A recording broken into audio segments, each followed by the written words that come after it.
Bersama saya lagi dalam Alright Nopo Channel. Kita tahu sahabat semua, ya, kes di antara rakyat Kelantan yang melawan kerajaan Kelantan. Jadi hari ini kita telah mendengar keputusan daripada Mahkamah Persekutuan, dan apa yang mengejutkan sahabat-sahabat semua adalah ya perkara terkini mendakwa bahwa Nick Elin dakwa terima ugutan bunuh. Memang panas sahabat-sahabat semua. Kita tahu ramai yang tidak berpuas hati dengan keputusan berkenaan, khususnya daripada pembangkang, penyokong-penyokong mereka, walaun-walauntit, lebay-lebay dan geng sapu bersih, termasuk juga geng tebuk atap. Ya, dan hari ini Nick Elin mendakwa menerima ugutan bunuh. Jadi mari kita ikuti kenyataan beliau yang saya petik daripada Malaysia Kini. Jadi peguam Nick Elin Zurina Nick Abdul Rashid membuat 3 laporan polis selepas mendakwa menerima beberapa ugutan bunuh susulan tindakan Nick Elin untuk mencabar enactment syariah, enactment jenayah syariah di negeri Kelantan. Jadi Nick Elin memberitahu NCT banyak ugutan diterima, termasuk ugutan untuk menyembelihnya selain serangan di internet. Katanya, saya sudah tidak dapat mengira berapa banyak ugutan yang dilakukan karena individu-individu ini tidak memahami, katanya. Kalaulah mereka meluangkan masa untuk membaca dan memahami undang-undang dan sebab di sebalik cabaran itu, mereka akan faham antara kenyataan Nick Elin. Jadi katanya lagi, apa yang mereka lakukan hanyalah mengikut arahan pemimpin politik mereka secara membuta tuli.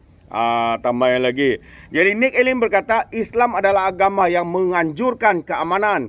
Namun hal ini berbeza dengan tindakan ahli politik yang disifatkannya sebagai terdesak dan pengikut mereka.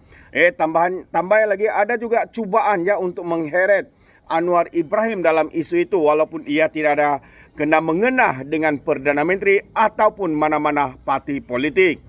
Baru-baru ini 9 hakim Mahkamah Persekutuan dalam keputusan majoriti 8-1 membenarkan petisi Nick Elin dan anak perempuannya Tengku Yasmin bagi membatalkan 18 peruntukan dalam enactment Kanun Jenayah Syariah Negeri Kelantan.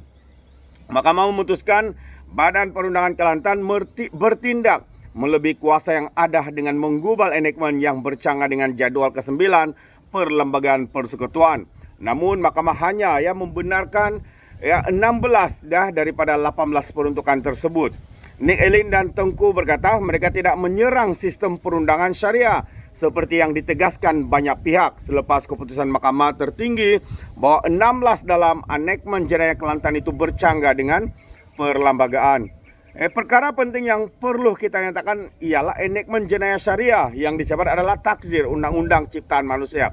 Ia bukan hudud, ia bukan kisah, kata Nick Elin. Wow, itu dia sahabat semua. Satu perkara yang agak mengejutkan kita apabila Nick Elin mengaku menerima pelbagai jenis ugutan, termasuklah ugutan bunuh, menyembelih beliau dan sebagainya. Begitu terdesaknya mereka sanggup melakukan perkara-perkara sebegini rupa, sahabat-sahabat semua. Jadi sebelum saya akhiri, satu lagi kenyataan yang ingin saya update kepada kita adalah kenyataan terkini daripada Dr. Mujahid yang menjawab kepada Muhyiddin Yassin yang dikatakan membuat berita palsu berkaitan dengan keputusan ini.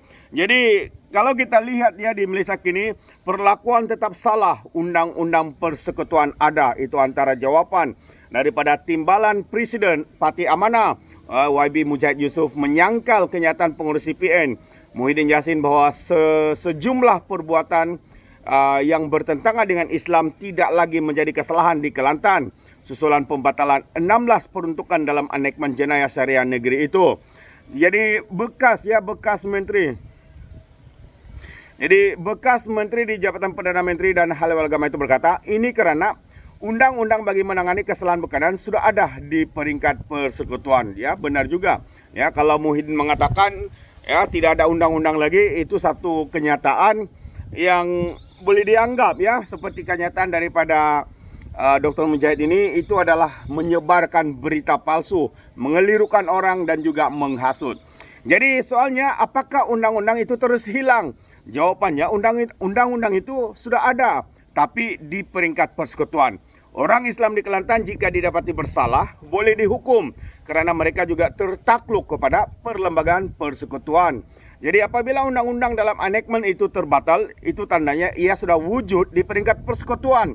Lebih berat hukumannya katanya kepada Malaysia kini. Mungkin apa yang mereka mahukan, ya, mau supaya denda yang dikenakan kepada pesalah-pesalah yang berlaku ataupun yang terjadi di negeri Kelantan itu lebih rendah dibandingkan dengan denda yang sedia ada, ya, di peringkat persekutuan. Contohnya liwat haiwan. Kalau di negeri Kelantan, undang-undang yang mereka gubal hanya dikenakan undang-undang undang-undang mengenakan hukuman hanya 2 tahun, ketimbang dengan kerajaan persekutuan 20 tahun, sahabat-sahabat semua. Jadi adakah itu yang mereka pertahankan dengan kurangnya denda dan berbanding dengan kerajaan persekutuan 20 tahun, sahabat-sahabat semua? Itu satu perkara yang boleh kita fikirkan bersama.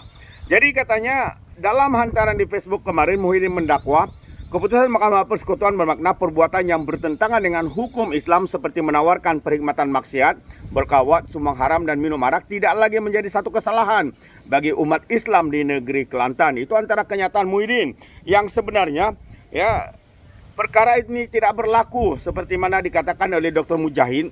Kalau mereka didapati bersalah, mereka boleh mengikut enactment kesalahan di peringkat persekutuan. Jadi kalau dia katakan mereka bebas melakukan kesalahan karena kononnya sudah dibatalkan, itu adalah satu perkara yang mengelirukan penyokong ataupun pengikut mereka. Dan dia juga berkata jika ada mana-mana pihak yang mencabar kedudukan undang-undang syariah di negeri lain, ia juga akan disiarkan sebagai tidak sah berdasarkan duluan yang telah ditetapkan mahkamah. Antara peruntukan yang dibatalkan dalam keputusan itu ialah mengenai pemusnahan dan mencemarkan tempat ibadah, liwat, persetubuhan dengan mayat, persetubuhan dengan bukan manusia, dan gangguan seksual. Itu antara yang dibatalkan, sahabat-sahabat semua. Jadi kesalahan jenayah syariah lain yang turut dibatalkan ialah dokumen palsu, memberi maklumat palsu, mabuk, persediaan untuk melakukan maksiat, dan penyalahgunaan label halal. Jadi mengulas lanjut, Mujahid berkata, ketika dirinya menjadi menteri yang bertanggung jawab atas hal ehwal agama, dia telah menggerakkan penubuhan jawatan kuasa sivil dan syarak kerana menjangkakan isu pertindihan kuasa seumpama itu akan berlaku ataupun timbul. Dan ada negeri hukuman berbeza walau jenayah sama. Jadi saya perkemas dengan menyeragamkan undang-undang syariah di semua negeri. Jawatan kuasa ini juga akan bertindak menyemak peruntukan yang mana yang bercanggah dengan persekutuan. Serta saya masukkan kaedah pemulihan selain hukuman sebat, denda dan penjara, katanya lagi.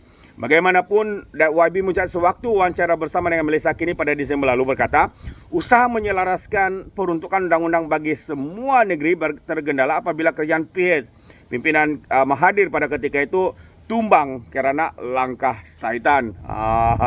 Jadi jelaslah sahabat semua, seperti mana yang dijawab oleh YB Mujahid, bahwa kenyataan yang dibuat oleh Muhyiddin ini, saya juga berpandangan ia adalah satu penipuan, mengelirukan, ya, pendengar dan juga penonton mereka. Dan saya percaya ini boleh dianggap sebagai satu hasutan, ya, menyebarkan berita palsu dan sebagainya.